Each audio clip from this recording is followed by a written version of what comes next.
Hello everyone, আমি শর্মিষ্ঠা। আজকে তোমাদের সাথে আরও একটা নতুন রেসিপি শেয়ার করব।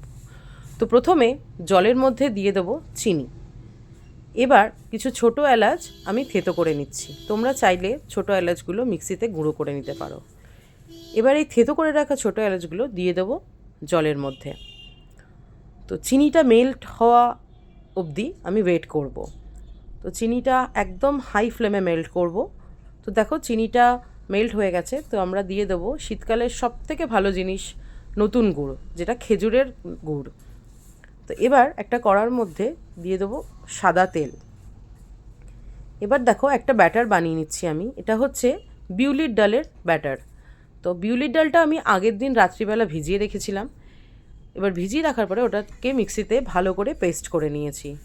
তারপরে কিছু মৌরি দিয়ে ওটাকে ভালো করে ফেটিয়ে নেব যতক্ষণ না অবধি ব্যাটারটা হালকা হচ্ছে।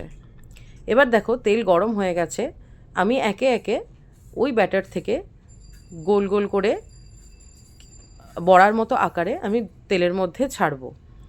একটা ছেড়ে প্রথমে দেখে নেবে যে বড়াটা ভাসছে কি না। যদি ভেসে যায় তাহলে ফ্লেমটা মিডিয়াম করে বড়াগুলো আস্তে আস্তে ছাড়তে থাকবে। এদিকে দেখো আমার শিরাটাও রেডি হয়ে গেছে, চিনি আর গুড়ের শিরা। আর এদিকে আমার বড়াগুলো ভাজা হয়ে গেছে। তো একটা একটা করে ব্যাচ আমি ভেজে নেব। এবার এদিকে দেখো চিনির শিরাটাও রেডি হয়ে গেছে। তো আমি উষ্ণ গরম শিরাতে আমি ওটা ব্যাটারটা যে বড়াগুলো বানিয়েছি সেগুলো দিয়ে দেব। তো এতক্ষণে তোমরা নিশ্চয়ই বুঝতে পেরে গেছো যে আমি কিসের রেসিপি তোমাদের সাথে শেয়ার করছি। এটা হলো শীতকালে রস বড়ার রেসিপি। তো এই পর্যন্ত যদি তোমাদের ভিডিও ভালো লেগে থাকে, ফেসবুক থেকে দেখলে ফলো করো, ইউটিউব থেকে দেখলে সাবস্ক্রাইব করো।